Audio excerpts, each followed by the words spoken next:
فلا أقسم بمواقع النجوم وإنه لقسم لو تعلمون عظيم إنه لقرآن كريم في كتاب مكنون لا يمسه إلا المطهرون تنزيل من رب العالمين.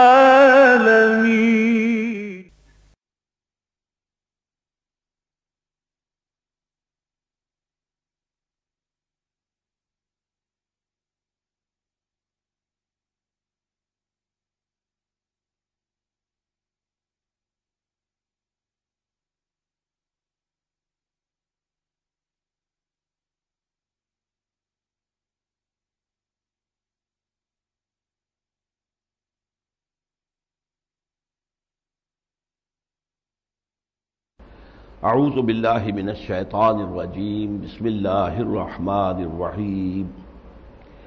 وبکفرہم وقولہم علی مریم بہتانا عظیما وقولہم انا قتلنا المسیح عیسی ابن مریم رسول اللہ وما قتلوه وما صلبوه ولكن شبہ لهم وان الذین اختلفوا فیہ لفی شک منہ ما لهم به من علم الا اتباع الظن وما قتلوه یقینا بل رفعه اللہ الیہ وکان اللہ عزیزا حکیما وإن من أهل الكتاب إلا ليؤمنن به قبل موته ويوم القيامة يكون عليهم شهيدا فبظلم من الذين هادوا حرمنا عليهم طيبات أحلت لهم وبصدهم عن سبيل الله كثيرا وأخذهم الربا وقد نهوا عنه وأكلهم أموال الناس بالباطل وأعتدنا للكافرين منهم عذابا أليما لكن الراسخون في العلم منهم والمؤمنون يؤمنون بما أنزل إليك وما أنزل من قبلك والمقيمين الصلاة والمؤتون الزكاة والمؤمنون بالله واليوم الآخر أولئك سنؤتيهم أجرا عظيما إنا أوحينا إليك كما أوحينا إلى نوح والنبيين من بعده وأوحينا إلى إبراهيم وإسماعيل وإسحاق ويعقوب والأسباط وعيسى وأيوب ويونس وهارون وسليمان وآتينا داود زبورا ورسلا قد قصصناهم عليك من قبل ورسلا لم نقصصهم عليك وكلم الله موسى تكليما رسلا مبشرين ومنذرين لئلا يكون للناس على الله حجة بعد الرسل وكان الله عزيزا حكيما صدق الله العظيم. رب اشرح لي صدري ويسر لي امري واحلل عقدة من لساني يفقهوا قولي. اللهم ربنا الهمنا رشدنا واعذنا من شرور انفسنا. اللهم ارنا الحق حقا وارزقنا اتباعه وارنا الباطل باطلا وارزقنا اجتنابه آمین یا رب العالمین. سورہ نساء میں چھٹے پارے کے آغاز سے جو مضمون شروع ہوا ہے، ابتدا میں اگرچہ اس میں ذکر نہیں ہے کہ کس کے لیے متعین طور پر کس کی طرف روح سخن ہے، لیکن ہم دیکھ چکے ہیں کہ اس میں بھی اصلاً جو روح سخن ہے وہ منافقین کی طرف ہے،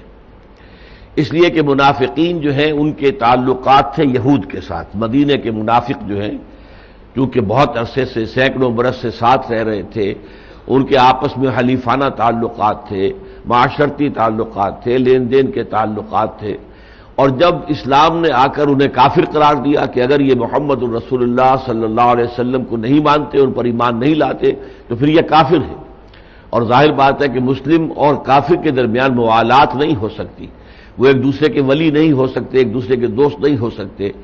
اس لیے ان کی طرف سے وکالت ہو رہی تھی کہ یہ یہودی آخر میں ان مشرکین مکہ کی طرح تو نہیں ہے جو بتوں کو پوجتے تھے، یہ لوگ تو خدائے واحد کو مانتے ہیں، توحید پر ان کا عقیدہ ہے. پھر یہ کہ انبیاء اور رسول کو بھی مانتے ہیں، بعض کو نہیں مانتے. چلیے یہودی عیسیٰ کو نہیں مانتے اور حضور کو نہیں مانتے صلی اللہ علیہ وسلم،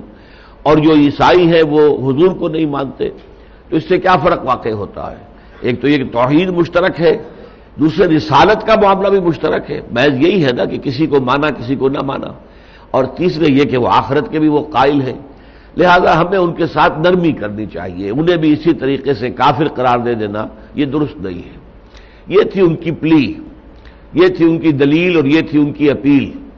اس کے جواب میں بغیر ان سے براہ راست تعرض کیے ہوئے، بظاہر یہ ظاہر نہیں کیا گیا کہ ہم کس کے بارے میں گفتگو کر رہے ہیں، لیکن جو اصولی باتیں آ گئی تھیں جو ہم پڑھ چکے ہیں کہ ان الذین یکفرون باللہ ورسلہ ویریدون ان یفرقوا بین اللہ ورسلہ ویقولون نؤمن ببعض ونکفر ببعض ویریدون ان یتخذوا بین ذلک سبیلا اولئک هم الکافرون حقا واعتدنا للکافرین عذابا مہینا۔ یقیناً جو لوگ کفر کرتے ہیں اللہ اور اس کے رسولوں کا، کس شکل میں؟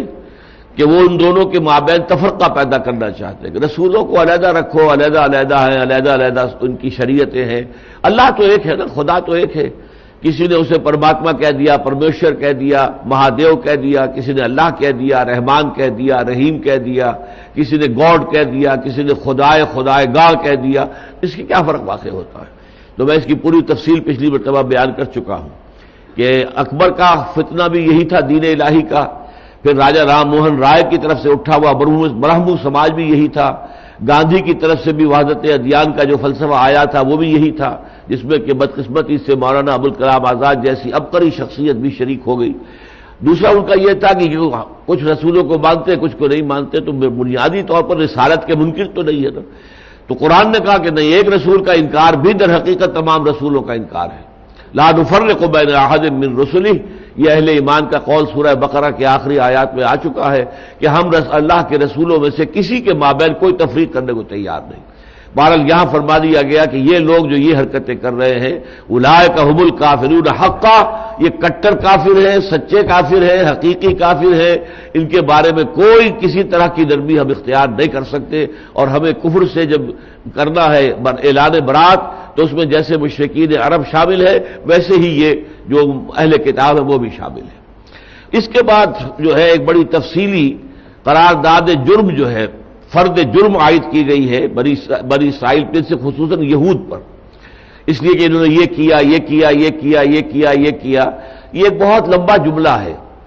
ایک جملہ ہے جو چلتا جا رہا ہے، بیچ میں کچھ جس کو ہم جملہ معترضہ کہتے ہیں وہ آ جاتا ہے، پھر وہی ثابت جملہ چل رہا ہے، پھر کوئی جملہ معترضہ آ جاتا ہے۔ تو اس طریقے سے یہ طویل ہے، اس کا آدھا حصہ ہم پڑھ چکے تھے، آدھا حصہ آج ہمیں پڑھنا ہے۔ اصل میں یہ ساری جو فرد جرم ہے یہ سورہ بقرہ میں آ چکی ہے، چھٹے رکوع سے لے کر 15ویں رکوع تک یہ پورا مضمون چلا ہے۔ تو یہاں پر اصل میں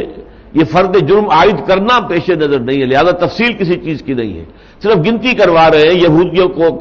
کے جرائم کی، تاکہ یہ جو ان کی طرف سے وکالت کر رہے ہیں منافقین، ان کو اگر ہوش آ سکتا ہو تو آ جائے۔ تو یہاں سے شروع ہوتا ہے یہ یسألک اہل الکتاب ان تنزل علیہم کتابا من السماء فقد سألوا موسیٰ اکبر من ذلک۔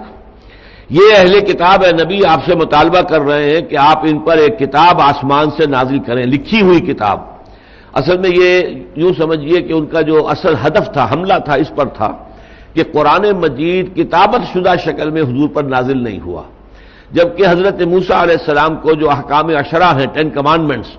وہ پتھر کی تختیوں پر کندہ کر کے دیے گئے تھے، تو انہوں نے کہا کہ ایسے ہی جیسے ان کو دیا گیا تھا آپ کو بھی کوئی آسمان سے اتار کر دکھائیں کتاب۔ فرمایا فقط سألوا موسیٰ اکبر من ذلک، تو اے نبی آپ پریشان نہ ہو، یہ لوگ جو ہیں بدطینت لوگ ہیں، جب انہیں وہ معلوم ہو گیا کہ یہ جو ان کو دی گئی ہے کتاب تورات وہ اس طرح لکھی ہوئی بھی ہے، تو وہاں انہوں نے ایک اور مطالبہ کر دیا۔ انہوں نے موسیٰ تو اس سے بھی کہیں بڑھ کر مطالبہ کیا تھا موسیٰ سے علیہ الصلوۃ والسلام، فقالوا ارنا اللہ جہرۃ، تو انہوں نے کہا تھا اچھا ہمیں اللہ دکھاؤ عیاناً، تم کہتے ہو اللہ سے بات ہوئی، ہم کیسے مان لیں کہ اللہ سے بات ہوئی، ہمیں بھی دکھاؤ اللہ۔ فأخذتهم الصاعقۃ بظلمہم، تو ان کے اس ظلم اس گناہ کی پاداش میں انہیں ایک کڑک نے آ پکڑا۔ ثم اتخذوا العجل من بعد ما جاءتهم البینات، پھر اس کے بعد کہ ان کے پاس واضح تعلیمات آ گئی تھی انہوں نے بچڑے کو معبود بنا لیا۔ فعفونا عن ذلک، تو تو لیکن ہم نے پھر بھی انہیں معاف کیا اس کے باوجود. وآتینا موسیٰ سلطانا مبینا، اور موسیٰ کو تو ہم نے بہت واضح سند عطا کی تھی. یعنی ان کے پر جو معجزے ان پر نازل ہوئے ہیں، 9 معجزے تو وہ تھے جو بنی اسرائیل ابھی مصر میں تھے کہ دیکھ چکے تھے. پھر ان کی نگاہوں کے سامنے سمندر پھٹا ہے عصا کی ایک ضرب سے، پھر عصا کی ایک ضرب سے 12 چشمے جو ہے وہ ایک چٹان سے بہہ نکلے ہیں. تو یہ سارے معجزات انہوں نے دیکھے ہیں، اس کے باوجود جو ہے یہ ان پر ایمان نہیں لائے، اور انہوں نے مطالبہ کیا کہ ہمیں اللہ کو دکھاؤ عیاناً. ورفعنا فوقهم الطور، اور ہم نے ان کے اوپر طور کو اٹھا لیا تھا، معلق کر دیا تھا، بمیثاقہم، جبکہ ان سے ہم عہد لے رہے تھے، قول و قرار لے رہے تھے. وقلنا لهم ادخلوا الباب سجدا، اور ہم نے ان سے کہا تھا کہ دروازے میں فاتح کی حیثیت سے داخل ہو تو سروں کو جھکائے ہوئے داخل ہونا. وقلنا لهم لا تعدوا في السبت، پھر ہم نے انہیں یہ بھی حکم دیا تھا کہ ہفتے کے احکام کے اندر کوئی زیادتی نہ کرنا. وَأَخَذْنَا مِنْكُمْ مِيثَاقًا غَلِيظًا، اور ہم نے ان سے عہد لے لیا تھا بہت گاڑھا، بہت پختہ میثاق. اب یہاں سے چل رہا ہے وہ جملہ فَبِمَا نَقْضِهِمْ مِيثَاقَهُمْ، تو بسبب اس کے کہ انہوں نے اپنے عہد کو اور قول و قرار کو توڑا، وَكُفْرِهِمْ بِآيَاتِ اللَّهِ، اور بسبب اس کے کہ انہوں نے کفر کیا اللہ کی آیات کا، وَقَتْلِهِمُ الْأَنْبِيَاءَ بِغَيْرِ حَقٍّ، اور بسبب اس کے کہ انہوں نے قتل کیا نبیوں کو ناحق، وَقَوْلِهِمْ قُلُوبُنَا غُلْفٌ، اور بسبب اس کے کہ انہوں نے کہا کہ ہمارے دل تو غلافوں کے اندر ہیں، لپٹے ہوئے ہیں، اے محمد آپ کی کوئی بات ہمارے دلوں پر اثر نہیں کر سکتی صلی اللہ علیہ وسلم. اب یہ 4-5 باتیں کہہ کے اب اس کے اوپر جو جملہ معترضہ آ گیا کہ جسے یہ کہہ رہے ہیں کہ ہمارے دل جو ہیں وہ لپٹے ہوئے ہیں. بل طبع اللہ علیہا بکفرہم، حقیقت یہ ہے کہ اللہ تعالیٰ نے ان کے کفر کی پاداش میں اس پر مہر لگا دی ہے. فلا یؤمنون الا قلیلا، اور یہ واقعہ ہے کہ اب یہ ان میں سے بہت ہی کم لوگ ہیں جو ایمان لائیں گے. اس کے بعد پھر وہی جملہ چل رہا ہے وَبِكُفْرِهِمْ وَقَوْلِهِمْ عَلَىٰ مَرْيَمَ بُهْتَانًا عَظِيمًا، اور بسبب ان کے کفر کرنے کے اور ان کے اس قول کے کہ جو انہوں نے مریم پر علیہ السلام پر جو بہتان عظیم لگایا. یہ بہتان عظیم کیا تھا؟ یہ بہتان عظیم یہ تھا کہ حضرت مریم سے زنا کا ارتکاب ہوا ہے، اور حضرت مسیح جو پیدا ہوئے ہیں تو ولد الزنا ہیں. یہ الزام جو ہے ابتدا میں نہیں لگایا گیا، اس لیے کہ جیسے کہ قرآن مجید نے واضح کر دیا ہے سورہ مریم کے اندر کہ جب حضرت مریم حضرت عیسیٰ کو اپنی گود میں لیے ہوئے آئی ہیں واپس، وہ دور چلی گئی تھی قوم سے علیحدہ جا کر، اور وہیں ان کے جو ہے تو وہ ایک بیابان میں ایک کھجور کے درخت کی جڑ کے ساتھ لگ کر، جو وضع حمل کا معاملہ تھا، آپ کو معلوم ہے کہ اس وقت عورت کو کسی شے کو مضبوطی کے ساتھ پکڑ لینا ہوتا ہے اور شدت جو درد کی ہوتی ہے اسے برداشت کرنے کے لیے. تو اس وقت وہاں پر جو ہے حضرت عیسیٰ علیہ السلام کی ولادت ہوئی. اور پھر یہ کہ حضرت مریم کو ایک تو یہ کہ جو درد ذہ ہے وہ خود بہت بڑا ہے، پھر یہ فکر لاحق تھا کہ میں کیا کروں گی، یہ میں اس بچے کو لے کر اپنی قوم میں واپس جاؤں گی تو میں کیا منہ دکھاؤں گی، کیا کہیں گے لوگ، کیسے مانیں گے کہ یہ میرے کسی زنا کا یا غلط حرکت کا نتیجہ نہیں ہے، بلکہ یہ تو اللہ تعالیٰ کی طرف سے خاص القاء ہوا ہے مجھے کلمہ اس کا، اور اس کے نتیجے میں یہ میرا حمل ٹھہرا تھا، تو کون مانے گا اس کو. تو یہ جو ایک یوں سمجھیے کہ ایک فکر اور ایک غم اور ایک رنج، تو اس وقت پھر یہ ہے کہ جو حضرت مسیح علیہ السلام تھے ان کے گویا کے نیچے، تو انہوں نے پکار کر کہا کہ امی آپ پریشان نہ ہو، یہ جو اعتراضات وغیرہ ہوں گے اس کا جواب میں دے لوں گا. لہذا حضرت عیسیٰ کو لے کر جب وہ واپس آئیں اور لوگوں نے کہا یا مریم لقد جئت شیئا امرا، یہ تو بہت بری حرکت تم کر لی ہو، یہ تم نے ایسا کام کیا ہے، نہ تمہاری ماں کوئی بدکار عورت تھی، نہ تمہارا باپ کوئی برا آدمی تھا. ماں کانا ابو کا امرا سوء وما کانت امک بغیہ، یہ کیا ہے، کیا کیا تم نے، یہ تم نے زنا کیا، تمہاری تو شادی ابھی ہوئی نہیں تھی. اچھا، اس میں جو انجیل کا جو موقف ہے متی کی انجیل کا وہ یہ ہے کہ حضرت مریم کا رشتہ ہو گیا تھا، یہ یوسف نجار ایک بڑھئی تھے یوسف بنی اسرائیل میں سے یہودی، تو ان سے رشتہ ہو گیا تھا لیکن ابھی شادی نہیں ہوئی تھی. ایک روایت یہ ہے کہ نکاح ہو گیا تھا، ابھی رخصتی نہیں ہوئی تھی، لیکن رخصتی سے پہلے اگر کوئی تعلق زن و شوہ ہوتا ہے تو ظاہر بات ہے کہ وہ تو پھر زنا ہے. تو لہذا چونکہ ابھی تک رخصتی نہیں ہوئی تھی یا شادی نہیں ہوئی تھی بالفعل، لہذا اب سوال یہ تھا کہ یہ بچہ پھر کہاں سے آ گیا، یہ تو کوئی ناجائز تعلق کے نتیجے میں آیا ہے. اس پہلو سے اللہ تعالیٰ نے ان کی طرف سے اپنی برات کا اعلان کر دیا، حالانکہ پنگوڑے میں تھے. ہم کیسے بات کریں اس سے، کیف نکلم من کان فی المہد صبیا، اے مریم تم کہتی ہو کہ یہ بتائے گا تمہیں، اشارہ کر دیا فاشارت الیہ، قالوا کیف نکلم من کان فی المہد صبیا، جو ابھی گود کے اندر ہے، بچہ ہے، ہم کیسے بات کریں اس سے، یہ کیسے بتائے گا؟ تو وہ اپنے اس گود میں پنگھوڑے کے اندر سے بولے ہیں حضرت عیسیٰ، بچے، وہ چھوٹے سے بچے، وہ معصوم سا بچہ، انی عبد اللہ آتانی الکتاب وجعلنی نبیا، میں اللہ کا بندہ ہوں، اللہ نے مجھے کتاب عطا فرمائی ہے، یعنی انجیل جو ابھی عطا ہونی ہے لیکن پیشگی جو ہے خبر دے رہے ہیں، اور اس نے مجھے نبی بنایا ہے، وجعلنی نبیا وجعلنی مبارکا اینما کنت واوصانی بالصلاۃ والزکاۃ ما دمت حیا، اور اس نے مجھے مبارک قرار دیا ہے جہاں کہیں بھی ہوں گا، جس حال میں بھی ہوں گا، اور مجھے وصیت کی ہے اس نے کہ نماز اور زکوٰۃ کے نظام کو قائم کروں۔ تو یہ ساری باتیں جو حضرت مسیح نے ایک بچے کی حیثیت سے کی، تو اس سے ظاہر بات ہے کہ لوگوں کے جو ہے وہ تمام زبانیں بند ہو گئی، اتنا بڑا معجزہ تاریخ انسانی میں کبھی ہوا ہی نہیں۔ لہذا جب تک حضرت مسیح جوان نہیں ہو گئے اس وقت تک کسی نے اس طرح کا کوئی الزام نہیں لگایا، کسی نے نہیں کہا یہ تو ولد الزنا ہے، یا یہ فلاں ہے، یا یہ فلاں ہے، یا بغیر رخصتی کے یہ بچہ پیدا ہو گیا تو یقیناً یہ پھر جائز نہیں ہے، ناجائز اولاد ہے، کسی نے نہیں کہا۔ البتہ جب حضرت مسیح علیہ السلام 30 برس کے ہو گئے اور اللہ تعالیٰ نے انہیں مامور کر دیا کہ اب آپ اپنی رسالت اور نبوت کا اعلان کریں، اور اس کے بعد انہوں نے خاص طور پر یہود کے علماء پر تنقیدیں کی کہ تم کیا کرتے ہو، تم مچھر چھانتے ہو اور سموچے اونٹ نگل جاتے ہو، بڑی بڑی حرام چیزیں جو ہے تم نگل رہے ہو اور چھوٹی چھوٹی چیزوں پہ لڑ رہے ہو، جیسے ہمارے ہاں ہوتا ہے سود تم بھی لو میں بھی لوں گا، ہاں رفع یدین پر جھگڑا رہے گا ہمارا اور تمہارا، تم نہیں کرو گے تو تم اور ہو ہم اور ہیں، یا تم کرو گے تو تم اور ہو ہم اور ہیں، تو چھوٹی چیزوں پر جھگڑ رہے ہیں، اور سود جیسی جو خبیث شے ہے وہ دونوں اس کا کاروبار کر رہے ہیں۔ تو یہی معاملہ ہوتا ہے کسی مسلمان امت میں جب وہ بگڑتی ہے اور زوال پر آ جاتی ہے، تو پھر یہ ہے کہ بڑے بڑے گناہ تو وہ کرتی ہے اور چھوٹی چھوٹی چیزوں کے اوپر مین میخ نکالتی ہے اور اس میں بال کی کھال اتارتی ہے۔ تو جب یہ تنقیدیں کی کہ اے علماء، یہود کے عالموں اور صوفیوں اور راہبوں اور فقیہوں اور فریسیوں، تمہاری مثال تو ان قبروں کی سی ہے جن کے اندر گلی سڑی ہڈیوں کے سوا کچھ نہیں ہوتا، لیکن اوپر انہیں خوب سفیدی کی ہوئی ہے، یا اس کے اوپر جو ہے کوئی عالی شان مقبرہ تعمیر کیا ہوا ہے، اور حالانکہ اندر جو ہے سوائے گلی سڑی ہڈیوں کے اور کچھ نہیں۔ تو جب یہ تنقیدیں کی تو اب انہیں جو ہے اپنے دفاع کے اندر حضرت مسیح علیہ السلام پر کاؤنٹر اٹیک جو ہے جس کو سمجھنا چاہیے، جوابی حملہ کیا، اور جوابی حملے میں پہلی بات یہی کہی کہ یہ تو ولد الزنا ہے، یہ تو یوسف نجار کا بیٹا ہے، لیکن یوسف نجار کا بیٹا ہونے کے ناطے سے یہ اس لیے ولد الزنا ہے کہ ابھی مریم کی اور یوسف نجار کی شادی تو ہوئی نہیں تھی جبکہ اس کی ولادت ہوئی ہے، لہذا یہ تو در حقیقت یہ ولد الزنا ہے۔ اور اس کے بعد ان کے اوپر جب انہوں نے معجزے اپنے دکھانے شروع کیے تو کہا یہ جادوگر ہے، یہ شیطانوں کا سردار ہے، اور اس شیطانوں کے سردار کی مدد سے یہ در حقیقت یہ معجزے دکھاتا ہے، یہ واجب القتل ہے۔ تو یہ ہے جس کا کہ یہاں حوالہ دیا جا رہا ہے کہ وہ بکفرہم، ان کے کفر کے باعث یا سبب، وقولہم علی مریم بہتانا عظیما، اور ان کا وہ بات کہنا جو حضرت مریم پر ایک بہت بڑا بہتان بن گئی، وقولہم انا قتلنا المسیح عیسی ابن مریم رسول اللہ، وقولہم، اور بسبب ان کے یہ کہنے کے انا قتلنا المسیح عیسی ابن مریم،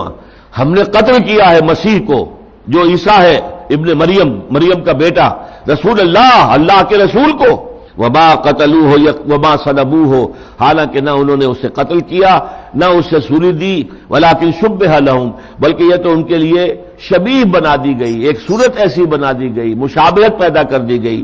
وَإِنَّ الَّذِينَ اخْتَلَفُوا فِيهِ لَفِي شَكٍّ مِّنْهُ، اور جو لوگ ان کے بارے میں اختلافات میں مبتلا ہیں وہ یقیناً شک کے اندر مبتلا ہیں، ان کے پاس کوئی ظن کے سوا کوئی یقینی علم نہیں ہے، مَا لَهُم بِهِ مِنْ عِلْمٍ،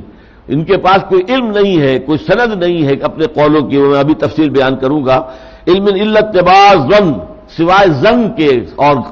قیاس کے گھوڑے دوڑا رہے ہیں، وما قتلوہ یقینا، اور انہوں نے ہرگز انہیں قتل نہیں کیا، بل رفعہ اللہ الیہ، بلکہ اللہ نے انہیں اٹھا لیا اپنی جانب، وکان اللہ عزیزا حکیما، اور یقیناً اللہ تعالیٰ زبردست ہے، حکمت والا۔ اب یہاں جو سب سے پہلا جملہ آ رہا ہے وقولہم انا قتلنا المسیح عیسی ابن مریم، اور بسبب ان کے یہ کہنے کے کہ ہم نے قتل کر دیا عیسیٰ کو جو مسیح ہے ابن مریم ہے، اس کے بعد جو الفاظ آئے ہیں رسول اللہ،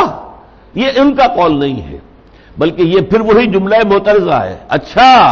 ان کا کہنا یہ ہے کہ انہوں نے اللہ کے رسول کو قتل کیا ہے، اتنا بڑا دعویٰ، اللہ کے رسول کو قتل کر سکتے ہیں؟ حالانکہ وہ ظاہر بات ہے اگر اللہ کا رسول مانتے انہیں تو کیوں قتل کرتے؟ ظاہر بات ہے کہ یہ قول ان کا نہیں ہے، یہ قول در حقیقت اللہ کی طرف سے تبصرہ ہے کہ اچھا ان کی یہ جسارتیں ہیں، یہ کہہ رہے ہیں کہ ہم نے اللہ کے رسول کو قتل کر دیا، حالانکہ اللہ کے رسول انہوں نے تسلیم نہیں کیا تھا۔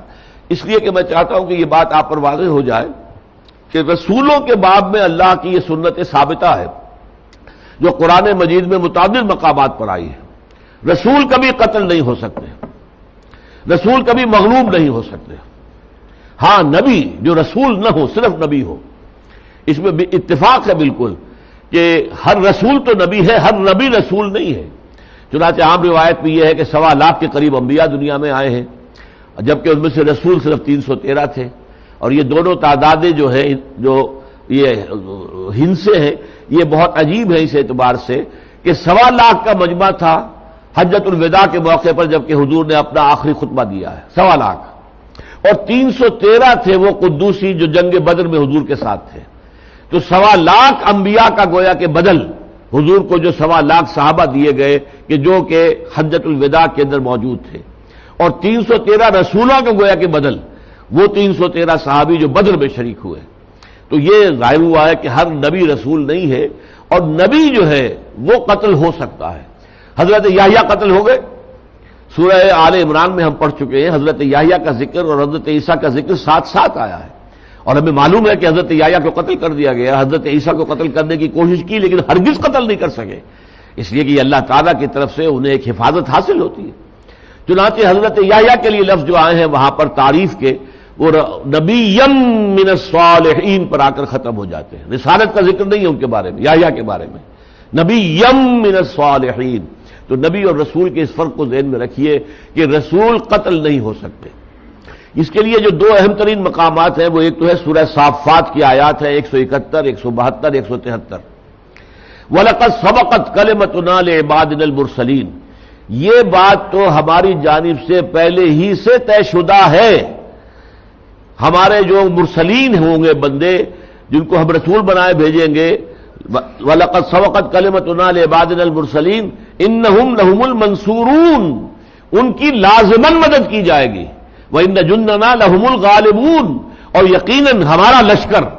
اس لیے کہ رسول تو پھر اللہ کا نمائندہ بن کر آتا ہے، اتھارٹی لے کر آتا ہے، اور وہ کہتا ہے اَنِ اعْبُدُوا اللَّهَ وَأَطِیعُونِ، اللہ کی عبادت کرو اور میری اطاعت کرو، اطاعت کا مطالبہ ساتھ کرتا ہے، تو وہ اللہ کی طرف سے نمائندہ بن کر آتا ہے، لہذا ان کی مدد اللہ کے ذمے ہے۔ وَإِنَّ جُنْدَنَا، اور گویا کہ اللہ اور اللہ کے ساتھ اس کے رسول اور رسول کے ساتھ ان کے ساتھی، یہ ایک لشکر ہے۔ وَإِنَّ جُنْدَنَا لَهُمُ الْغَالِبُونَ، ہمارا لشکر تو لازماً غالب آ کر رہے گا، اور یہی بات کہی گئی ہے سورہ مجادلہ میں، كَتَبَ اللَّهُ لَأَغْلِبَنَّ أَنَا وَرُسُلِي، اللہ تعالیٰ نے تو طے کر دیا ہوا ہے پہلے ہی سے کہ میں اور میرے رسول غالب آ کر رہیں گے۔ یہی وجہ ہے کہ اب دیکھتے ہیں کہ سورہ قمر میں حضرت نوح علیہ السلام کی فریاد آئی ہے، رب انی مغلوب فانتصر، پروردگار میں تو مغلوب ہوا جا رہا ہوں، یہ کافر مجھ پر غلبہ حاصل کیے جا رہے ہیں، تو اب تو بدلہ لے ان سے، تیرا وعدہ ہے انا لننصر رسلنا، ہم اپنے رسولوں کی لازماً مدد کریں گے، تیرا تو یہ وعدہ ہے، لہذا وعدہ جو ہے تیرا پورا ہونا چاہیے، اب تیری مدد آ جانی چاہیے۔ تو اس اعتبار سے اللہ تعالیٰ کی طرف سے کہا گیا وَقَوْلِهِمْ إِنَّا قَتَلْنَا الْمَسِيحَ عِيسَى ابْنَ مَرْيَمَ رَسُولَ اللَّهِ، اور ان کا یہ کہنا کہ ہم نے عیسیٰ ابن مریم کو جو مسیح ہے قتل کر دیا، اچھا اللہ کے رسول کو قتل کر دیا، یہ ہے ان کا کہنا۔ وَمَا قَتَلُوهُ وَمَا صَلَبُوهُ، اور ہرگز قتل نہیں کیا انہوں نے ان کو، اور نہ ہی صلیب دی ہے، نہ ہی سولی پر چڑھایا ہے، وَلَٰكِن شُبِّهَ لَهُمْ، لیکن یہ کہ ان کے لیے ایک مشابہت پیدا کر دی گئی، ایک گھپلے میں مبتلا کر دیا گیا۔ اب یہ گھپلا کیا تھا، یہ بات اچھی طرح سمجھ لیجئے کہ یہود کے اندر نہیں بلکہ عیسائیوں کے اندر تو متعدد واقعات اس کے ضمن میں مذکور ہیں۔ کسی نے کہا کہ جو پلاٹس پونٹس تھا، جو گورنر تھا رومی، اس کے دربار میں تو پیشی حضرت مسیح ہی کی ہوئی تھی، لیکن اس کے بعد کسی مرحلے پر اللہ تعالیٰ نے مسیح کو نکال لیا اور کسی اور شخص کو اس کی جگہ پر اس کی شکل بنا کر ان کے حوالے کر دیا، تو جو بھی کچھ بیتی ہے بعد میں سولی چڑھنے کی تکلیف اور اس میں جو بھی ان کی بے عزتی ہوئی، توہین ہوئی، وہ تو اگر کبھی آپ یہ جو اس موضوع پر پکچرز بنی ہوئی ہیں ویسٹ کے اندر، بہت سب سے پہلی میں نے 1962 میں دیکھی تھی، دی کنگ آف کنگز، بادشاہوں کا بادشاہ حضرت مسیح علیہ الصلوۃ والسلام، تو بڑی عمدہ پکچر تھی۔ اور چونکہ مجھے انجیل سے شغف رہا ہے، میں اپنے زمانہ طالب علمی میں جبکہ میں ابھی میڈیکل کالج میں پڑھ رہا تھا تو مجھے انجیل سے اور خاص طور پہ متی کی انجیل سے بہت شغف رہا ہے۔ اس میں جو ایک واعظ ہے حضرت مسیح علیہ السلام کا، اسے میں سمجھتا ہوں کہ تاریخ انسانی میں اس سے زیادہ بلیغ، اس سے زیادہ مؤثر کوئی اور جو ہے واعظ موجود نہیں ہے۔ اس کی وجہ کیا ہے؟ حضور نے تو واعظ کہے ہی نہیں، حضور تو جہاں جاتے تھے اللہ کی کتاب پیش کرتے تھے، اس سے بہتر کلام تو کوئی ہو ہی نہیں سکتا۔ ان خیر الحدیث کتاب اللہ وخیر الہدی ہدی محمد صلی اللہ علیہ وسلم، ہدایت لو محمد سے، باقی کلام جو ہے، گفتگو جو ہے، بات جو ہے، وہ تو اللہ کی کتاب سب سے بہتر ہے، بجائے اس کے کہ جا کے اپنی تقریریں بھگارو، جاؤ اور قرآن مجید دنیا کے سامنے پیش کرو۔ تو اس اعتبار سے کوئی خاص مواعظ حضور کے ہمیں نہیں ملتے، بہت چھوٹے چھوٹے خطبات جمعہ کے اندر کچھ جملے ہیں جو آ جاتے ہیں، بہت معمولی ایک خطبے کے بارے میں آتا ہے، لیکن وہ ہمارے پاس محفوظ نہیں ہے کہ بہت طویل خطبہ آپ نے دیا تھا کہ اپنے زمانے سے لے کر اور آپ نے قیامت تک کے واقعات جو ہیں اس میں بیان کیے تھے، لیکن یہ کہ اس کی ہمارے پاس ریکارڈ موجود نہیں اس خطبے کا، کہیں کسی حدیث کی کتاب میں اس کی تفصیلات موجود نہیں۔ لیکن حضرت مسیح کا جس کو کہتے ہیں پہاڑی کا واعظ، سرمن آف دی ماؤنٹ، تو یہ جو کوہ زیتون ہے یروشلم کے اندر، بیت المقدس کے اندر، اس پر چڑھ کر آپ نے وہ واعظ دیا تھا۔ واعظ جیسے کہ حضور نے سب سے پہلا جو عوامی واعظ کہا تھا یا تقریر کی تھی وہ کوہ صفا پر کھڑے ہو کر کی تھی، اسی طریقے سے یہ کہلاتا ہے سرمن آف دی ماؤنٹ، اور بہت عظیم ہے۔ بہرحال میں نے اس زمانے میں تحقیق کی تو حضرت مسیح کے بارے میں یہ عیسائیوں کی رائے بھی ایک نہیں ہے۔ بعض کے خیال میں وہ سولی چڑھے ہی نہیں، بعض کے خیال میں وہ پیلاطس پونٹس جو تھا اس کے دربار میں بھی ان کی پیشی نہیں ہوئی، بلکہ ان سے پہلے ہی مسیح کو بچا کر کسی اور کو مسیح کی جگہ پر جو ہے وہ پکڑوا دیا گیا تھا، یہ بھی ایک رائے ہے۔ ایک یہ بھی ہے کہ پیلاطس پونٹس کے دربار میں تو حاضری انہی کی ہوئی ہے، لیکن پھر ان کو ہٹا کر نکال کر کسی اور کو وہاں پر ان کی جگہ پر اس کی شکل بدل کر وہاں رکھ دیا گیا ہے۔ پھر یہ بھی ہے کہ سولی تو دی گئی ہے مسیح کو، لیکن وہ سولی کے اوپر فوت نہیں ہوئے، ان کی موت واقع نہیں ہوئی، بلکہ انہیں جب اتارا گیا تو ابھی جان باقی تھی، اور انہیں پھر رکھ دیا گیا ایک کیو کے اندر، ایک غار کے اندر، وہاں وہ دوبارہ زندہ ہو گئے، اور دوبارہ زندہ ہو کر اور وہ اٹھ گئے اور آسمان پر چلے گئے۔ اور یہ کہ انہوں نے کئی اپنے جو حواری تھے ان سے ملاقاتیں کی ہیں، ان خواتین جو تھیں ان سے بھی ملاقات کی ہے کہ جو ان کی عقیدت مند تھیں۔ تو اس طرح کے مختلف واقعات ہیں کہ کیا ہوا۔ ہمارے ہاں غلام احمد قادیانی نے کہہ دیا ہے کہ وہ ٹھیک ہے، سولی دیے گئے تھے، نیچے اتر آئے اور وہ ٹھیک تھے، پھر ان کا علاج ہو گیا، صحیح ہو گئے، اور پھر وہ وہاں سے ہجرت کر گئے، کشمیر میں آ گئے اور کشمیر میں آ کر دفن ہوئے، ان کی قبر بھی کشمیر میں موجود ہے۔ یہ ساری چیزیں بکواس ہیں۔ اصل میں رسول کا معاملہ تو یہ ہوتا ہے کہ جس قوم کی طرف بھیجا گیا یا قوم قبول کرے، نہیں کرتی تو قوم تباہ کر دی جائے گی۔ اب ظاہر بات ہے کہ قوم تباہ کر دی جائے گی تو رسول وہاں سے تو کہیں نہیں جائیں گے، بلکہ وہاں پر جو اہل ایمان ہوں گے ان کے ذریعے سے ایک نئی قوم وجود میں آئے گی۔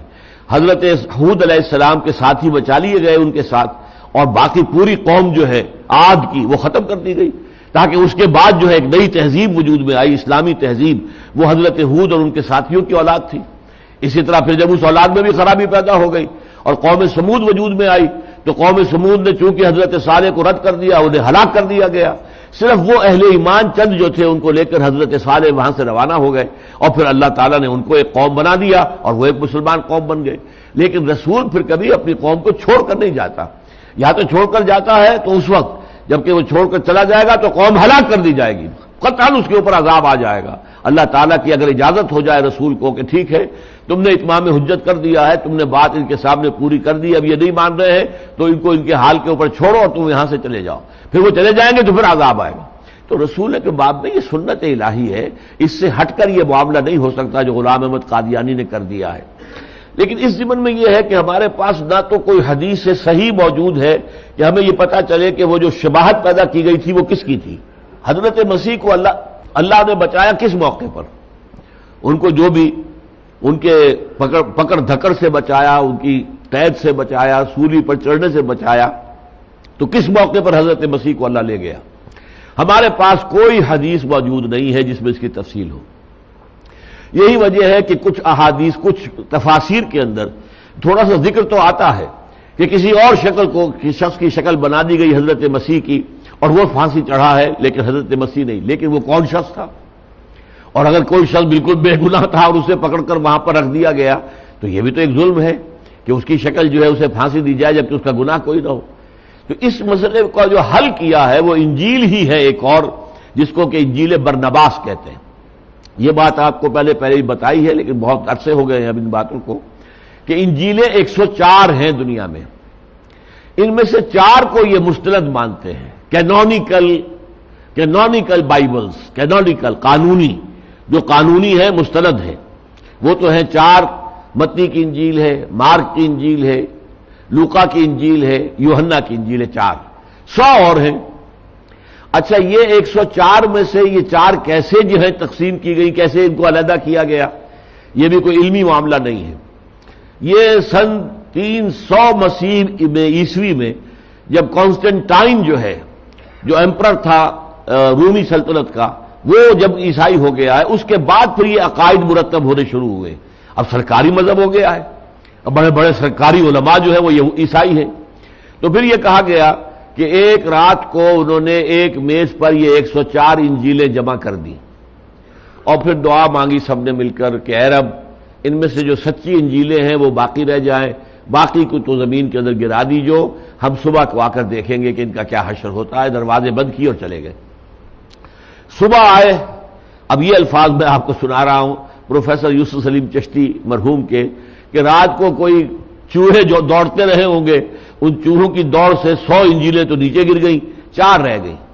تو جو 4 میز پر تھی انہوں نے آ کے چوم لیا ان کو کہ بس یہ کینونیکل ہے، یہ اللہ کی طرف سے غیبی طور پر فیصلہ ہو گیا ہے کہ یہ 4 انجیلیں ہی اصل ہیں. باقی بھی برقرار رہی ہیں لیکن انہیں اپوکریفل کہتے ہیں، غیر مستند انجیلیں. اپوکریفل یہ ہے کینونیکل. اچھا اپوکریفل کے اندر ایک برنباس کی انجیل بھی ہے، اور برنباس جو ہے وہ حضرت مسیح کے حواریین میں تھے، یہ سب مانتے ہیں، لیکن ان کی انجیل کو جو ہے وہ کینونیکل نہیں مانتے. یہ انجیل بھی برآمد ہوئی ہے 1800 کچھ میں. یہ کسی پوپ کی لائبریری سے اس کا نسخہ نکل آیا، وہ نسخہ وہاں سے کسی طرح باہر نکل آیا، پھر اس کو چھاپ دیا گیا، اس پر شور بچ گیا. اس لیے کہ انجیل برنباس میں تو تقریباً ہر صفحے پر حضور کا ذکر موجود ہے. یہ جو سورہ صف میں آیت آتی ہے کہ میں تو آیا ہی اس لیے ہوں کہ جو بھی میرے سامنے موجود ہے، مصدقا لما بین یدی من التوراۃ ومبشرا برسول یاتی من بعد اسمہ احمد. میں تو 2 کام کرنے آیا ہوں، ایک تو میرے سامنے جو موجود ہے تورات میں سے اس کی تصدیق کرنی ہے مجھے، اور نمبر 2 اپنے بعد آنے والے ایک رسول کی پیشن گوئی کرنی ہے. مبشرا برسول، تمہیں بشارت دینی ہے ایک رسول کی جو میرے بعد آئیں گے. تو اس یہ تو آپ کے بعثت کا ایک فنکشن تھا، مین فنکشن. لہذا وہ بات صحیح معلوم ہوتی ہے کہ برنباس کی انجیل جو ہے پڑھی جائے تو معلوم ہوتا ہے کہ تقریباً ہر صفحے پر حضور کا ذکر موجود ہے. انہوں نے قصہ جو ہے وہ بیان کیا ہے، اب وہ آپ سن لیجئے.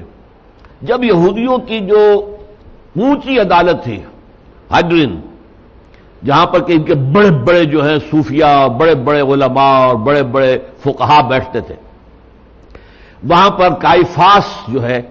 کائفاس وہ تھا ان کا سب سے بڑا مجاور سمجھ لیجئے، سب سے بڑا صوفی، مفتی، فقیہ جو چاہے کہیں. اس کی صدارت میں اجلاس ہوا، کہا کہ حضرت مسیح کو اب قتل کر دیا جائے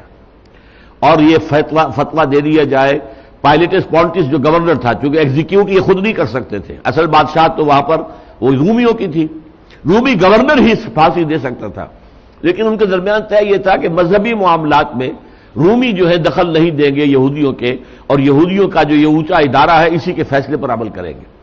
لہذا اسے یہ فتویٰ بھیج دیا گیا کہ ہمارا مطالبہ ہے کہ مسیح کو، عیسیٰ ابن مریم کو صلیب دے دی جائے. اس پر حضرت مسیح روپوش ہو گئے،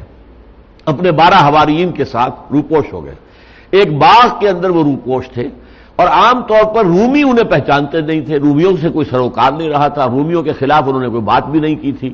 تو اصل جو طاقت تھی رومی وہ انہیں پہچانتے نہیں تھے، اور یہ چھپے ہوئے تھے ایک باغ کے اندر. اس باغ میں پھر ان کے ایک حواری نے غداری کی، لیکن یہ غداری بھی ایک خاص قسم کی غداری ہے، وہ میں بعد میں بتاؤں گا کہ وہ کیا تھی. آخری جو ہے جسے لاسٹ سپر کہتے ہیں، رات کو کھانا انہوں نے اپنے 12 حواریین کے ساتھ کھایا، اور ساتھ ہی کہہ دیا کہ آج کی رات تم میں سے ایک مجھے بٹرے کرے گا، مجھ سے غداری کرے گا. اچھا اب یہ شخص کون تھا؟ یہ جیوڈاس،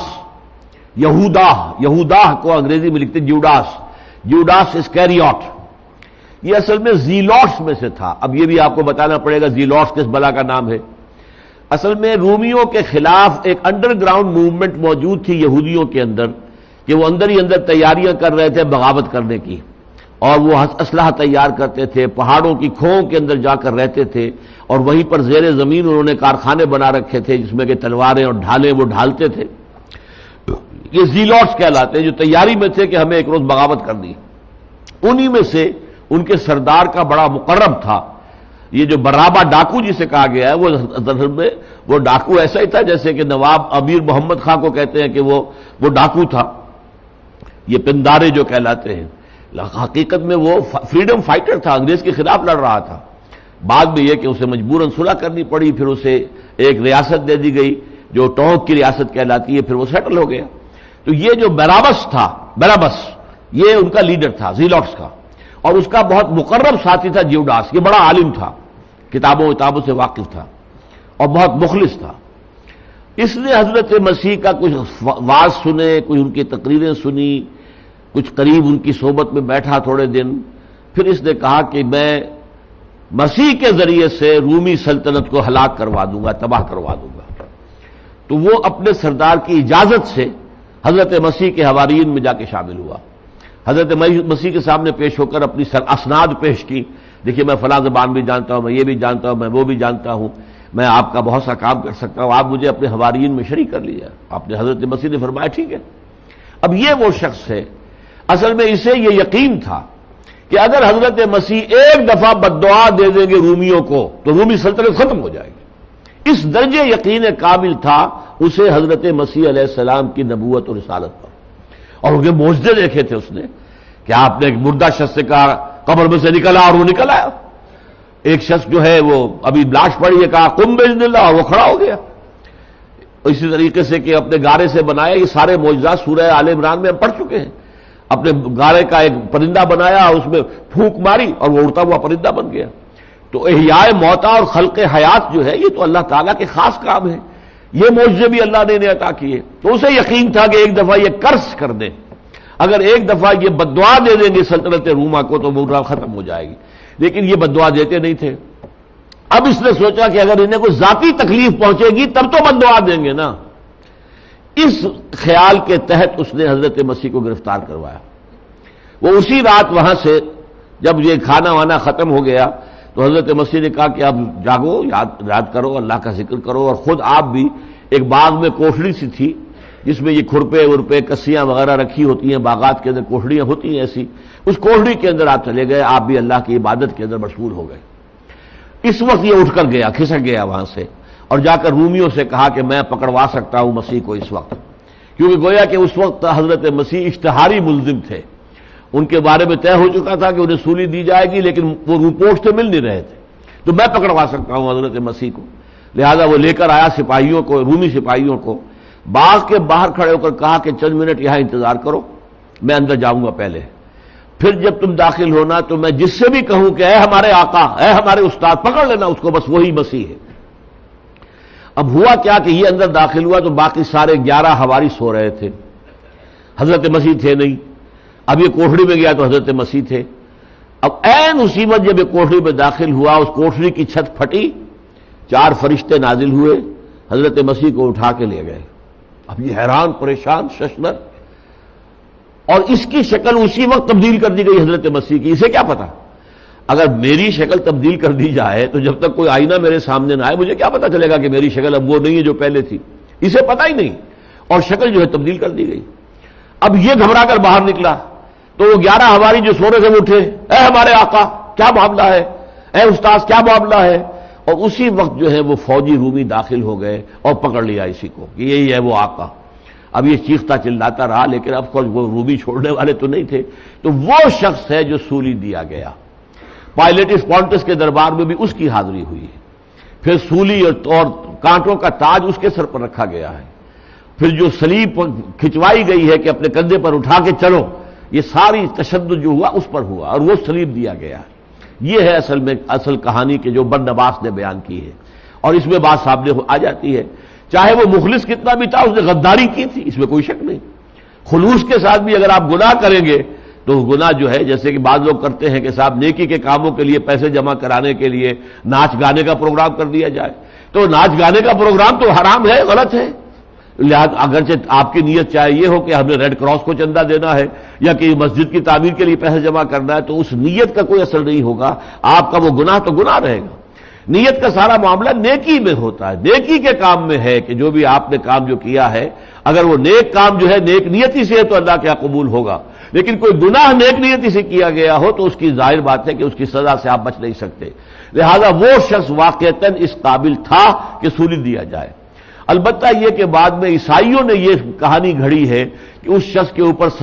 شدید ندامت طاری ہوئی جب سولی ہو گئی حضرت مسیح کی. ان کے خیال کے مطابق پھر اس نے پھانسی لے لی، ایک درخت کی شاخ سے لٹک گیا اور رسی کے باندھ کر، اور اس نے اپنی گویا کہ خودکشی کر لی. لیکن یہ کہ بات صحیح معلوم ہوتی ہے وہی جو کہ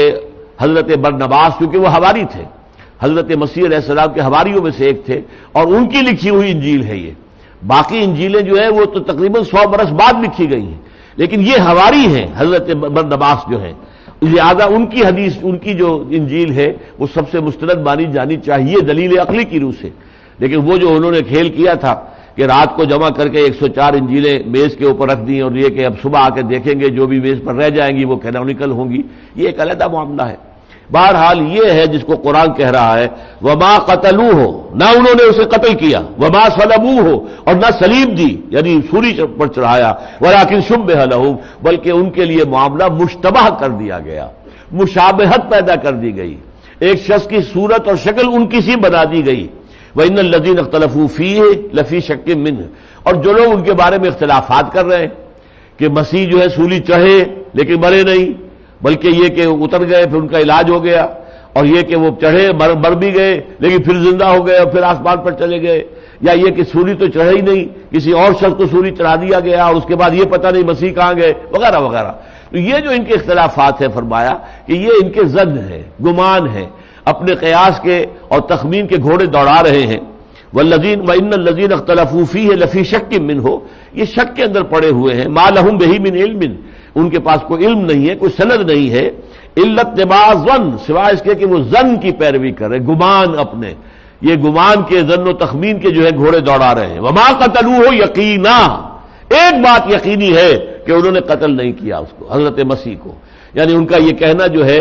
وَقَوْلِهِمْ إِنَّا قَتَلْنَا الْمَسِيحَ عِيسَى ابْنَ مَرْيَمَ رَسُولَ اللَّهِ ہے. اب اس کے بعد یہ کیا تھا؟ جملہ معترضہ تھا. وَمَا قَتَلُوهُ وَمَا صَلَبُوهُ وَلَكِنْ شُبِّهَ لَهُمْ وَإِنَّ الَّذِينَ اخْتَلَفُوا فِيهِ لَفِي شَكٍّ مِّنْهُ مَا لَهُم بِهِ مِنْ عِلْمٍ إِلَّا اتِّبَاعَ الظَّنِّ وَمَا قَتَلُوهُ يَقِينًا بَلْ رَفَعَهُ اللَّهُ إِلَيْهِ وَكَانَ اللَّهُ عَزِيزًا حَكِيمًا، بلکہ اللہ نے اٹھا لیا انہیں اپنی طرف، اور اللہ زبردست ہے اور کمال حکمت والا. اب یہ معاملہ بھی یہ وہ چیز ہے کہ جو ہمارے اور عیسائیوں کے درمیان مشترک ہے، یہ نوٹ کر لیجئے. حضرت عیسیٰ کی شخصیت کے بارے میں ہمارے اور عیسائیوں کے بارے میں کے درمیان جو ہے بہت اتفاق ہے. مثلا دی ورجن برتھ، بغیر شادی کے، بغیر کسی تعلق کے زن و شوق کے پیدائش ہوئی ہے. اللہ کا خاص حکم تھا، روح منہ، اللہ کی طرف سے خاص روح تھی، اللہ کا خاص کلمہ تھا، اس کے وقت اس کے طور پر حضرت مسیح پیدا ہوئے. یہ کوئی تعلق نہیں تھا، نہ جائز نہ ناجائز، کوئی تعلق نہیں تھا کسی مرد اور عورت کے درمیان. یہ ہمارے ان کے درمیان مشترک ہے. ان کے سارے معجزے جو ہیں ہم بھی مانتے ہیں اور عیسائی بھی مانتے ہیں. اچھا، ان کا آسمان پر اٹھایا جانا وہ بھی مانتے ہیں، ہم بھی مانتے ہیں. فرق کیا ہے؟ وہ یہ سمجھتے ہیں کہ سولی دیے گئے، سولی پر موت واقع ہوئی، پھر اتارے گئے، پھر وہ زندہ ہوئے، پھر گئے. ہم کہتے ہیں سولی دیے ہی دی گئے، بس یہ اختلاف ہے. اس کے بعد ان کا دوبارہ آنا، سیکنڈ کمنگ آف جیزس، یہ ہمارے اور ان کے درمیان متفق علیہ ہے. حضرت مسیح دوبارہ آئیں گے اور دوبارہ آ کر انہی یہودیوں کو آخری سزا دیں گے. یہ یوں سمجھیے کہ جو قانون میں نے آپ کو بتایا تھا کہ جب کسی قوم کی طرف رسول بھیج دیا جائے تو یا تو قوم رسول کو مانے اور یا قوم ہلاک کر دی جاتی ہے. تو یہودیوں کی طرف رسول الی بنی اسرائیل بنا کر حضرت مسیح بھیجے گئے، لیکن یہودیوں نے نہیں مانا، چند لوگ، تو ساری قوم نے تو رد کر دیا. بلکہ جیسا کہ میں نے کہا ان کی شان میں گستاخی کی، حضرت مریم کی جو ہے اس قدر بے حرمتی کی ہے اور کس قدر گھناؤنا الزام ان پر لگایا وغیرہ وغیرہ. لیکن یہ کہ اب اس کا مطلب کیا تھا کہ یہود کو ختم ہو جانا چاہیے تھا. یہ اللہ کی کوئی خاص حکمت ہے کہ اللہ نے اس مقدمے کو وہی روک دیا، جسے آپ کہتے ہیں کہ یہ جو ہے اپنی جگہ پر یہ فریز کر دیا گیا معاملہ. حضرت مسیح کو اٹھا لیا اور یہودیوں کو ابھی مزید مہلت دے دی. اور یہودیوں کو 600 برس کے بعد ایک اور موقع دے دیا گیا حضور کی بعثت پر، اب بھی تم اگر حضور کو مان لو تب بھی تمہارے گناہ معاف کر دیے جائیں گے، اب بھی باز آ جاؤ۔ لیکن یہودی پھر بھی باز نہیں آیا، بدترین دشمن حضور کے یہودی ثابت ہوئے۔ لہذا اب وہ جو اصل قانون ہے اس کا تقاضا پورا ہونا ہے، لیکن وہ قانون حضرت مسیح ہی کے ذریعے سے ہوگا۔ جیسے کہ حضرت ہود کی نگاہوں کے سامنے ان کی قوم ہلاک کی گئی ہے نا، حضرت صالح کی نگاہوں کے سامنے ان کی قوم ہلاک کی گئی ہے، حضرت نوح کے نگاہوں کے سامنے قوم ہلاک ہوئی ہے، اپنا بیٹا ہلاک ہوا ہے اور غرق ہوا ہے۔ تو یہی معاملہ ہوگا کہ وہی عیسیٰ ابن مریم جو اٹھا لیے گئے تھے زندہ، ہمارے خیال میں بغیر سولی دیے، اس سے جیسا کہ میں نے کہا کہ مجھے صحیح ترین پکچر وہی معلوم ہوتی ہے جو انجیل برنباس کے اندر آئی ہے، وہ آئیں گے دوبارہ اور اس کے بعد یہودیوں کو آخری سزا انہی کے ہاتھوں دی جائے گی، ختم کیے جائیں گے، ایکسٹرمینیشن آف دی جیوز۔ جیسے کہ قوم ہود، قوم صالح، یہ سب کی سب ہلاک ہوئی ہیں، قوم شعیب ہلاک ہوئی ہے، آل فرعون ہلاک ہوئے ہیں، قوم نوح ہلاک ہوئی ہے، اس طریقے سے ان کی ہلاکت ہونی ہے، لیکن یہ ابھی ذرا کچھ دیر کی بات ہے۔ اچھا، اللہ نے یہ کیوں کیا کہ مقدمہ فریز کر دیا؟ اس کا ایک خاص سبب میری سمجھ میں آیا، واللہ عالم۔ اللہ اس امت محمد کو بدترین سزا یہودیوں کے ہاتھوں دے گا۔ تم بہترین امت تھے، کنتم خیر امت اخرجت للناس، اپنے عمل کی روح سے بدترین ہو گئے ہو، لہذا سخت ترین سزا کے مستحق ہو، اور ان میں سخت ترین عذاب کے مستحق ہیں اہل عرب۔ ان کی زبان میں، مادری زبان میں یہ اللہ کا کلام ہے۔ ہم لوگ تو اس کے لیے عربی سیکھیں، گردانیں رٹیں اور یہ چٹائی توڑ تعلیم حاصل کریں تو معلوم ہو کہ ہم سمجھ سکیں کہ قرآن کیا کہہ رہا ہے، ان کی مادری زبان میں ہے۔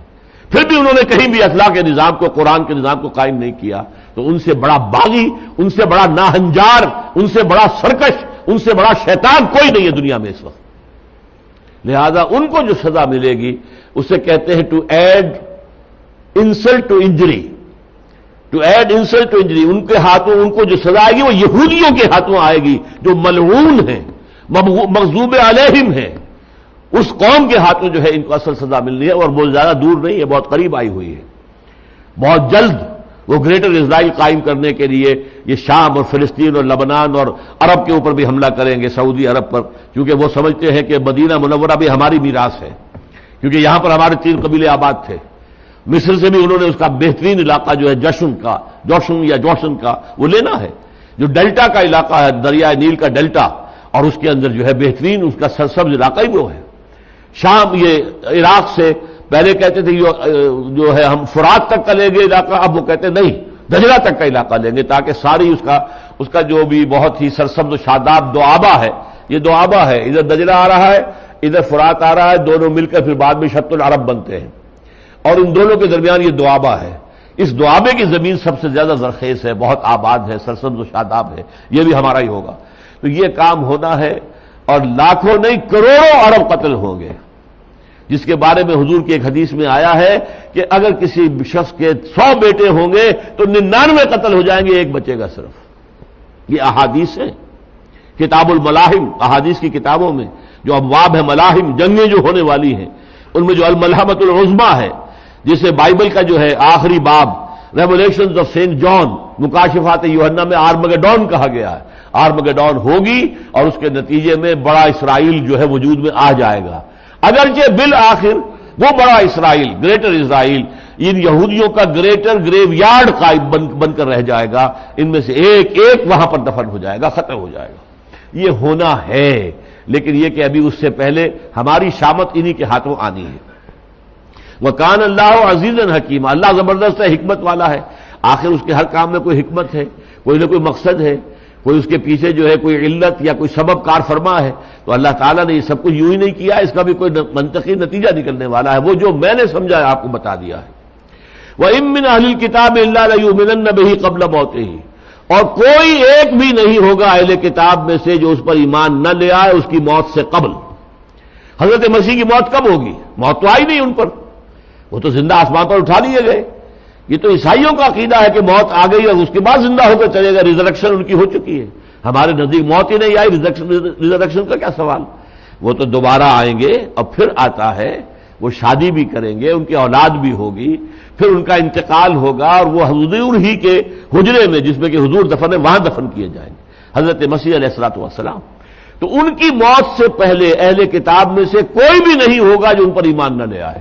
یعنی ظاہر بات ہے اس کے بعد تو اتنا کھل جائے گا معاملہ کہ حضرت مسیح آ کر کہیں گے یہ تم نے خامخواہ کی مائتھولوجی جو ہے اختیار کر لی ہے، میں تو کبھی سولی چڑھائی نہیں اور تم نے سولی کو بنا لیا اپنا نشان. ہر گرجے پہ سولی ہے اور پادری کے جو گردن کے اندر جو ہے ٹنگی ہوئی ہے وہ سولی ہے.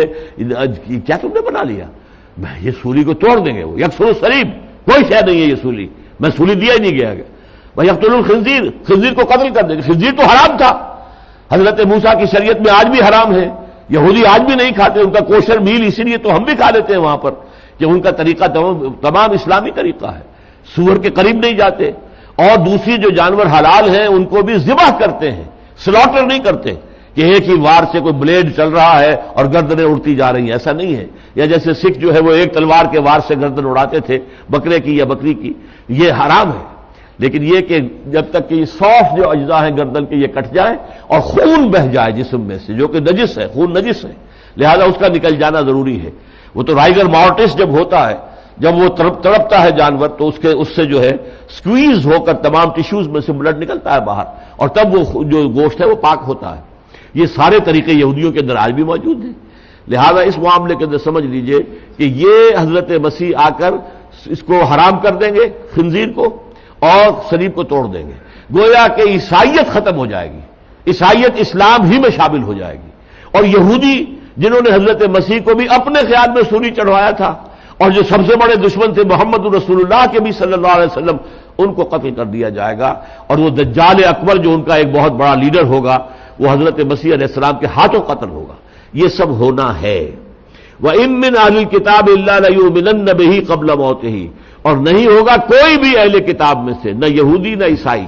عیسائی اگرچہ کہتے ہیں کہ ہمارا ان پر ایمان ہے، لیکن ایمان تو وہ اپنے خیال میں اللہ کے بیٹے کا پر ایمان رکھیں گے، اللہ کے رسول پر تو ایمان نہیں ہے ان کا. وہ تو اللہ کا بیٹا سمجھے بیٹھے ہیں، وہ تو الوہیت میں شامل کرتے ہیں، تشریف بنا دی ہے انہوں نے توحید کی بجائے. لہذا اب اصل ایمان جو ہوگا حضرت مسیح پر وہ اس وقت ہوگا جب وہ دوبارہ آئیں گے. اور پھر عیسائی جو ہے انہیں واقعتاً ان کی اصل حیثیت میں تسلیم کریں گے، بجائے خدا کا بیٹا سمجھنے یا عقیدہ رکھنے کے انہیں اللہ کا رسول مانیں گے، بندہ مانیں گے. انی عبداللہ آتانی الکتاب وجعلنی نبیا وجعلنی مبارکا اینما کنت واوصانی بالصلاۃ والزکاۃ ما دمت حیا. یہ ساری باتیں جو میں نے ابھی آپ کو بتائی تھی سورہ مریم میں آئی ہیں. فرمایا وَيَوْمَ الْقِيَامَةِ يَكُونُ عَلَيْهِمْ شَهِيدًا، اور قیامت کے دن حضرت مسیح ان کے خلاف گواہی دینے والے. اے اللہ انہوں نے مجھے قرار دیا تیرا بیٹا، میں بری ہوں، میں نے کبھی نہیں کہا، میں نے تو وہی کہا تھا جس کا تو نے حکم دیا تھا. یہ سورہ مائدہ کے آخر میں آئے گا. میں نے تو وہی کہا تھا جو تو نے کہا تھا کہ اللہ کی بندگی کرو اور پرستش کرو، کوئی تمہارا معبود اس کے سوا نہیں ہے، وہ اکیلا ہے، واحد ہے، تنہا ہے. قیامت کے دن وہ گواہی دیں گے میں یہ کہہ کر گیا تھا، انہوں نے اگر کوئی غلط حرکتیں کی ہیں تو بہرحال اس کے ذمہ دار وہ خود ہیں. فَبِظُلْمٍ مِّنَ الَّذِينَ هَادُوا، اب دیکھیے پھر وہی جملہ فَبِظُلْمٍ، تو یقیناً بسبب ظلم کے جن لوگوں نے کیا، جو اپنے آپ کو جنہوں نے ہادو کہا، یہودی بنا لیا. حرمنا علیہم طیبات احلت لہم، ہم نے ان پر بہت سی پاکیزہ چیزیں بھی حرام کر دی جو ان کے لیے حلال کر دی گئی تھی. جانوروں کی پشت کی اور جو چربی ہے وہ حلال تھی، ان پر حرام کر دی گئی. اسی طریقے سے اونٹ کا گوشت حلال تھا، ان پر حرام کر دیا گیا. تو یہ اللہ کی نعمتوں سے محروم کیے گئے اپنے ان گناہوں کی پاداش میں. وَبِصَدِّهِمْ عَنْ سَبِيلِ اللَّهِ كَثِيرًا، اور بسبب اس کے کہ وہ اللہ کے راستے سے بہت سے لوگوں کو روکتے رہے، ہٹاتے رہے، ورغلاتے رہے. وَأَخْذِهِمُ الرِّبَا، اور بسبب ان کے سود لینے کے، سود کھانے کے. وَقَدْ نُهُوا عَنْهُ، اب پھر یہ آ گیا دیکھیے جملہ معترضہ، حالانکہ انہیں اس سے روک دیا گیا تھا، منع کیا گیا تھا، سود کو حرام کر دیا گیا تھا. وَأَخْذِهِمْ أَمْوَالَ النَّاسِ بِالْبَاطِلِ، اور بسبب اس کے کہ وہ لوگوں کا مال ہڑپ کرتے رہے ناجائز طریقوں سے. وَأَعْتَدْنَا لِلْكَافِرِينَ مِنْهُمْ عَذَابًا أَلِيمًا، اور ہم نے یقیناً ایسے کافروں کے لیے زبردست اور نہایت رسوا کن اور دردناک عذاب تیار کر رکھا ہے. یہ ایک جملہ ہے جو یہاں آ کر ختم ہوا ہے. کہاں سے یہ چلا تھا؟ بیچ میں جو ہے اس کے جملہ معترضہ آتے رہے. یہاں پہ جو آیا ہے فَبِمَا نَقْضِهِم مِّيثَاقَهُمْ وَكُفْرِهِم بِآيَاتِ اللَّهِ وَقَتْلِهِمُ الْأَنبِيَاءَ بِغَيْرِ حَقٍّ وَقَوْلِهِمْ قُلُوبُنَا غُلْفٌ، یہ سب چلا رہا. بل طبع اللہ علی قلوبہم بکفرہم. تو اس طریقے سے یہ جب جملہ آ کر یہاں ختم ہوا ہے، ان لوگوں میں کے لیے اللہ تعالیٰ نے بہت ہی دردناک عذاب تیار کر رکھا ہے. لیکن الراسخون فی العلم منہم، لیکن جو بھی ان میں سے علم کے اندر رسوخ رکھنے والے ہیں، پختہ علم جاننے والے، سورہ نساء تک جیسا کہ میں نے عرض کیا، قرآن مجید نے منافقین کے لیے بھی ابھی دروازہ کھلا رکھا تھا، باز آ جاؤ باز آ جاؤ باز آ جاؤ۔ اسی طرح ابھی یہاں بھی اور اگلی صورت میں سورہ مائدہ میں بھی آخری مرتبہ دعوت دی جائے گی کہ اب بھی ایمان لے آؤ ایمان لے آؤ ایمان لے آؤ۔ لہذا ان میں اگر کچھ تھے، کچھ شریف النفس لوگ تھے، وہ اس لیے یہ اعلان نہیں کرتے تھے ایمان لانے کا کہ ہم اپنی قوم سے کٹ جائیں گے، جو مصلحتیں ہوتی ہیں جس کی وجہ سے قریش کے سردار ایمان نہیں لا رہے تھے، لیکن اندر سے وہ جانتے تھے کہ محمد حق ہے صلی اللہ علیہ وسلم، ان کی نبوت، ان کی رسالت حق ہے، جیسے کہ قرآن کئی مرتبہ کہتا ہے کہ یعرفونہ کما یعرفون ابناہم، وہ تو ایسے پہچانتے ہیں محمد کو صلی اللہ علیہ وسلم جیسے کہ اپنے بیٹوں کو پہچانتے ہیں، لیکن وہ ماننے کو تیار نہیں ہے۔ تو دل میں کسی بات کا ہونا کافی نہیں ہے جب تک اقرار نہ کیا جائے۔ اسلام کی بنیاد اقرار ہے، شہادت، اشہد ان لا الہ الا اللہ واشہد ان محمد رسول اللہ۔ تو دل میں ایمان کا ہونا نافع نہیں ہوگا، نافع نہیں ہوگا، نفع نہیں پہنچائے گا جب تک کہ اقرار نہ ہو، اس کا اعلان بھی کیا جائے۔ تو فرمایا ان میں سے البتہ جو علم میں رسوخ رکھنے والے ہیں، والمومنون، اور جو اہل ایمان ہیں، یؤمنون بما انزل الیک وما انزل من قبلک، وہ ایمان رکھتے ہیں اس پر بھی جو ہے محمد صلی اللہ علیہ وسلم آپ کی طرف نازل کیا گیا، اور اس پر بھی کہ جو آپ سے پہلے نازل کیا گیا۔ وہ اپنی کتاب تورات کو مانتے ہیں، وہ زبور کو مانتے ہیں، وہ یہ ساری چیزیں جو ماننے والے ہیں۔ والمقیمین الصلاۃ، اور وہ لوگ کہ جو نماز قائم رکھنے والے ہیں، والمؤتون الزکاۃ، اور جو زکوٰۃ دینے والے ہیں، والمؤمنون باللہ والیوم الآخر، اور ایمان رکھنے والے ہیں اللہ پر اور یوم آخر پر، اولئک سنؤتیہم اجرا عظیما، ان لوگوں کو انشاءاللہ ان قریب ہم بہت بڑا اجر عطا فرمائیں گے، یعنی ان کو توفیق ہو جائے گی کہ یہ ایمان کا اقرار اور اعلان بھی کر دیں۔ جیسے عبداللہ ابن سلام رضی اللہ تعالی عنہ بہت بڑے عالم تھے یہود کے، اور وہ ایمان لے آئے، انہوں نے حضور کی تصدیق کی، بہت بڑے عالم تھے۔ تو ان میں سے چیدہ کوئی جو ہے وہ ایسے بھی نکلے ہیں کہ جو پھر حضور پر ایمان لے آئے ہیں، لیکن اکثریت اڑی رہی ہے، اکثریت جو ہے وہ اپنے کفر کے اوپر اڑی رہی ہے، تو اس کے جو بھی سزا ہے ان کو ابھی ملنے والی ہے۔ وہ اگرچہ ان کے ہاتھوں مسلمانوں کو خصوصاً عربوں کو بہت بڑی سزا پہلے ملے گی، تاکہ جیسا کہ میں نے کہا تھا to add insult to injury, یہ مولانا اسلائی صاحب فرمایا کرتے تھے کہ چونکہ راجپوت تھے نسل کے اعتبار سے، وہ کہتے تھے کہ ہمارے ہاں راجپوتوں میں رواج یہ تھا کہ اگر کوئی راجپوت نوجوان کوئی بہت غلط اور گری ہوئی حرکت کرتا تھا تو اس کو جوتے لگواتے تھے چمار کے ہاتھ میں، یعنی راجپوت کے سر کے اوپر جوتا پڑ رہا ہے، اگر راجپوت ہی کا جوتا ہے تو چلو جوتا تو ہے اور کوئی بے عزتی تو نہیں نا، تکلیف تو ہے، لیکن چمار کے ہاتھ میں جوتا لگ رہا ہے، یہ ہے to add insult to injury. وہ جو چوٹ لگ رہی ہے وہ اپنی جگہ پر ہے، یہ انسلٹ جو ہے کہ ایک چمار کے ہاتھوں جو ہے جوتا لگ رہا ہے۔ اسی طریقے سے یہودی جو مغضوب علیہم ہیں، وہ جو ملعون ہیں، لعن الذین کفروا من اہل الکتاب علی لسان داؤد وعیسی ابن مریم، لعنت کی گئی ہے ان پر حضرت داؤد کے ذریعے سے، حضرت عیسیٰ ابن مریم کے ذریعے سے، مغضوب علیہم ہیں، وباءوا بغضب من اللہ کے غضب کے اندر گر گئے ہیں۔ لیکن ان کے ہاتھوں جو ہے اس وقت آپ دیکھ رہے ہیں کس طرح شیر بنا ہوا، اور شیرون جو ہے وہ شیر بنا ہوا، جو چاہے کرے جو چاہے کہے، کوئی پرواہ نہیں، امریکہ کی پرواہ نہیں، کسی درجے میں پرواہ نہیں، وہ اس لیے کہ وہ تو وکیل کی حیثیت سے بیٹھا ہوا یونائٹڈ نیشنز میں، یونائٹڈ نیشنز کی جنرل اسمبلی ہو یا اس کی جو ہے سیکورٹی کونسل ہو، اگر وہ اسرائیل کے خلاف کوئی بھی جو بھی کوئی قرارداد پاس کرتی ہے ریزولوشن، ویٹو کر دیتا ہے فوراً امریکہ۔ کتنے ویٹو کیے ہیں اس نے، کوئی عمل نہیں ہو سکتا۔ آخر تیمور میں جھگڑا ہوا تھا تو فوج بھیج دی گئی، اسرائیل میں فوج نہیں بھیجی جا سکتی، بلکہ اسرائیلیوں ہی کی مدد کی جائے گی یہاں تک کہ وہ گریٹر اسرائیل قائم ہو جائے۔ اللہ تعالی ہمیں بچائے اس سے کہ ہم اس عذاب کے اندر مبتلا ہو جائیں، اور اللہ تعالیٰ توفیق دے ہمیں کہ ہم توبہ کریں اور اپنے رب کو راضی کر لیں۔ بارک اللہ لی و لکم فی القرآن العظیم ونفعنی وإیاکم بالآیات والذکر الحکیم۔